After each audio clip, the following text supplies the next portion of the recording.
This is the living God's will for us. There is no question. If we're simply looking outside and we're believing that there is something special about this universe just because we can feel wind on our face and sunlight on our skin, that we can see trees blowing and rain falling and things sprouting from the ground and creatures moving around, if we're just seeing all of this and there is no further thought to understand that what we're seeing is as complete as it will be, and not understanding that we, having within us what is without, need to mimic the completeness that is without us. We are not born as complete as what we see.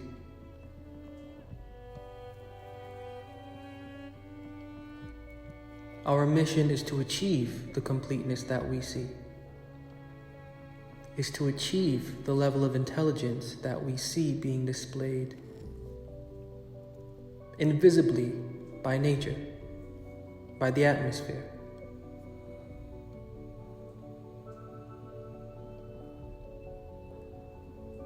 And we understand this from the philosophy that is within the Bible.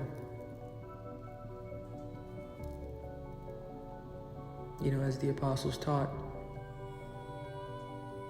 the one suspended between heaven and earth, crucified. The body of the man isn't to be looked at as a human body. The body, as in Ephesians chapter 2 and verse 15, and also elsewhere, Galatians 3 and verse 13, that body is to be seen as a philosophical or doctrinal structure for approaching who we believe to be quote-unquote God. And according to this philosophical or doctrinal structure, handwritten doctrines, traditions, baptisms, rites, celebrations, holidays or holy days, and one's participation is needed in order to retain favor and to please who we would term to be God. But as the first apostles taught, to see that body crucified is to see such a religious position crucified and annihilated.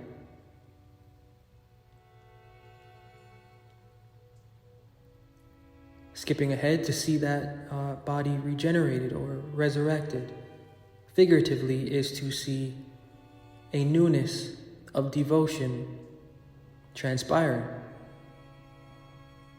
which is the fulfillment of Romans 12 and verse 2, be renewed or transformed within your mind. In the book of Hebrews, chapter 9, we are told that it is the living God's will to purge our conscience from lame or quote-unquote dead works. Now in 1 Corinthians chapter 15 and verse 56, we are told that the strength of sin is death. And also that the strength of sin is, in quotes, the law. This law that Paul references also in the book of Romans chapter 7 It is what that crucified body symbolizes. It is a general law of an encoded principle, which principle is, as I first said,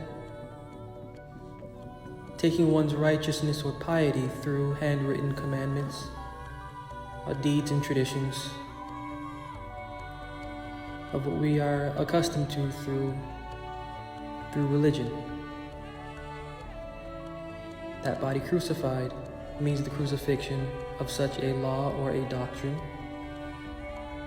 That body resurrected means the separation of the devotional conscience from what was crucified, which in a sense is creation. This creation, Paul, in the book of Romans chapter 6 and also in the book of Ephesians chapter 4, it's called the old man. It is the old man. This old man isn't a literal old man that needs to be crucified. This old man is an old mind. The oldness isn't literal. The oldness is in manners of devotion. The former manner of devotion has been crucified.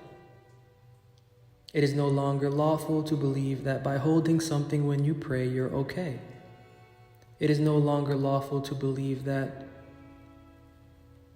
when you keep up with specific rites, that you are okay. You're only okay to the society that they matter in. Step out of that society and they are completely irrelevant, and especially to the living God's mind. But to see that body resurrected, and still the language is figurative, is to see a newness of mind taking place, and a newness of mind in approach. As it says in the Proverbs, through knowledge shall the just be delivered. And again in Isaiah, through his knowledge my righteous servant shall justify many. And again, Paul to the Philippians, I have suffered loss for the excellency of the living God's knowledge.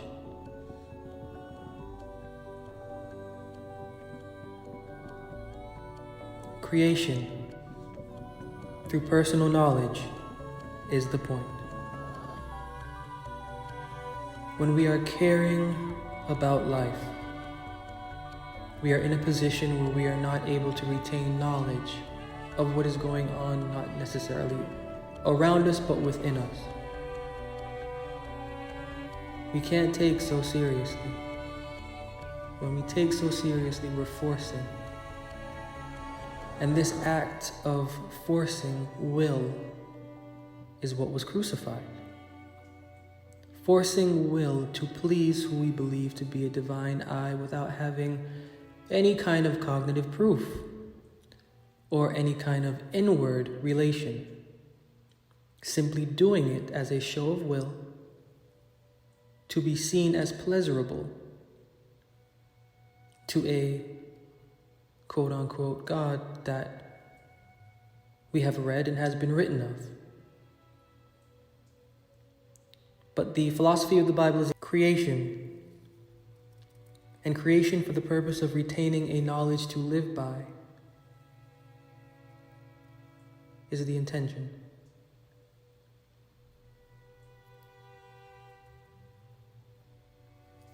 And life possessing an intelligence within it. Life has a routine that we cannot master. Life has an essence that we cannot tame. Life has a personality that will boast far more than we can of our own. And when we disturb that within life, we cause disturbance within us because we have within us what is within life. The same essence, the same creator has placed the same intelligence within life, within us. The only difference is we don't know that intelligence. We don't know it. We're not born with that knowledge. We're supposed to discover it.